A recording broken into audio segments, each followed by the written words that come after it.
வணக்கம் மக்களே. இப்போ நம்ம என்ன பார்க்க போனோம்னா மட்டன் சுக்கா ரொம்ப நல்லா ஜூஸியாக நல்லா தொக்கு மாதிரி எப்படி செய்யுதுன்னு பார்ப்போம். இப்போ ஒரு தோசைக்கல்லில் எண்ணெய் ஊற்றிப்போம். பொடியாக நறுக்கி வச்ச வெங்காயத்தை சேர்த்துப்போம். அது கூடவே பொடியாக நறுக்கி வச்ச தக்காளி சேர்த்துப்போம். இது கூடவே பொடியாக நறுக்கி வச்ச பச்சை மிளகாவும் சேர்த்துப்போம். கூடவே கொத்தமல்லி, ஒரு 2 கருவேப்பிலை, ஒரு 2 காஞ்ச மிளகா, இது எல்லாத்தையும் சேர்த்துட்டு ஆயில் விட்டு நல்லா வதக்குவோம்.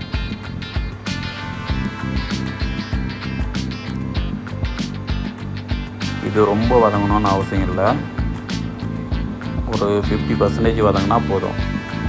இப்போ ஒரு சிட்டிகை சால்ட்டு சேர்த்துப்போம். கொஞ்சம் மட்டன் மசாலா, தனியாத்தூள், மிளகாத்தூள், ஒரு சிட்டிகை கரம் மசாலா, ஒரு சிட்டிகை டேஸ்டிங் சால்ட்டு. நாங்கள் ஹோட்டலில் யூஸ் பண்ணுறதுனால சேர்க்குறோம்.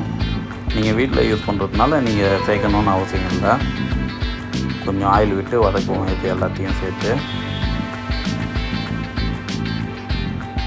இதெல்லாம் பச்சை வாசனை பொருளெல்லாம் வதக்குவோம். இப்போ நாங்கள் ஹோட்டலில் இதுக்குன்னே தனியாக நாங்கள் மட்டன் பாயில் பண்ணி வச்சுருப்போம். அந்த மட்டனில் ஒரு 6 பீஸ் எடுத்து போட்டுக்கிறோம். நாங்கள் ஒரு போர்ஷனுக்கு 6 பீஸ் போடுவோம். அதனால் ஒரு 6 பீஸு பாயில் பண்ண மட்டன் எடுத்து போட்டுக்கிறோம். இந்த மசாலாவோட அந்த மட்டனை நல்லா மிக்ஸ் பண்ணிப்போம். இது கூடவே நாங்கள் குருமா ரெடி பண்ணி வச்சுருப்போம். அந்த குருமா லைட்டாக இது மேலே சேர்த்துக்கிறோம்.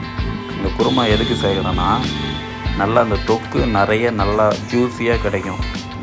இது நல்லா பரோட்டா, சப்பாத்தி நல்லா சேர்த்து சாப்பிட சொல்ல அவ்வளோ நல்லாயிருக்கும். இந்த வீட்டில் செய்கிறதுக்கு நம்ம சின்ன தோசைகள்லேயே இதை செஞ்சிடலாம். இதுக்காக ஹோட்டலில் தான் வந்து சாப்பிட்ணுன்னு அவசியம் ஒன்றும் இல்லை.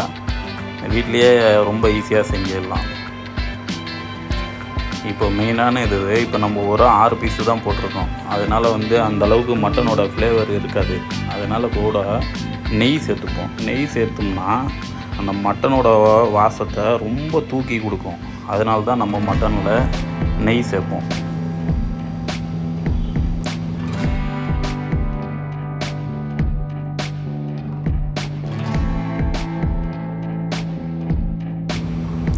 கூட ஒரு 4 கொத்தமல்லி சேர்த்துப்போம். அவ்வளோதான். ரொம்ப ஈஸியாக வீட்டில் செஞ்சிடலாம். இதை வீட்டில் எப்போவுமே நம்ம சண்டே ஆனால் ஏதாச்சும் வாங்குவோம்.